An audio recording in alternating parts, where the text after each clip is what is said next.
যেমন তুমি বললে যে হলিউডে এরকম দেখা যায় আর কি, তা আমাদের তো এই ধরনের ছবি দেখতে ভালোই লাগে, আমার নিজের তো খুবই ভালো লাগে দেখতে। সেই ইচ্ছা থেকেই এটাকে বানানো। এটা ঠিক টাইম ট্রাভেলের বিষয় নয়, এর সঙ্গে একটা আলাদা ফিনোমেনন, একটা আলাদা কনসেপ্ট আছে, উইচ ইজ টাইম ভর্টেক্স। মানে যেখানে প্রতিটা দিন একটার পর একটা দিনের সময় কিছুটা কিছুটা করে কমে যায়, একটা নতুন ধরনের কনসেপ্ট ছিল। সেইটাকে প্রেক্ষাপট করে একটা লাভ স্টোরি আচ্ছা, এই যে টাইম ভর্টেক্স, তো মানে বিষয়টাকে কিভাবে আর কি প্রেজেন্ট করা হচ্ছে স্ক্রিনে? প্রেজেন্ট করা হচ্ছে। এখানে তিনটে টাইম প্লেন একসঙ্গে চলছে, তো একটা একটা সাপেক্ষে কিভাবে রিয়াক্ট করছে টাইম প্লেনগুলো, সেটার ভিত্তিতেই এটা দেখানো হয়েছে। এক্সাক্ট এক্সপ্লেনেশনটা এখন বলবো না, সেটা হলে গিয়ে দেখতে হবে সিনেমাটা, তার জন্য।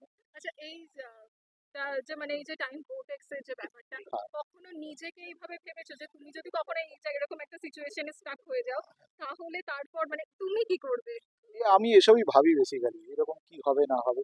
হয়তো এভাবেই, যেভাবে আমার সেন্ট্রাল ক্যারেক্টার প্রোটাগনিস্ট যেভাবে হয়তো অন্য একটা টাইম জোনে চলে যায়, সেরকম একটা, সেরকমই কিছু হবে আমার সাথে। আচ্ছা, যে ধরো তুমি টাইমে স্টাক মানে স্টাক করে যাও, হ্যাঁ, তাহলে কি তুমি মানে ফিউচারে যেতে চাইবে নাকি পাস্টে যেতে চাইবে? আমি ফিউচারেই যেতে চাই। কেন? এমনিও বর্তমানেই থাকতে চাই। ফিউচারের প্রতি একটা আকর্ষণ থাকে, তাই জন্য। অতীত তো আমি দেখে এসেছি আগে, তাই না? আচ্ছা, থ্যাংক ইউ। আর কারো কোনো কোয়েশ্চেন?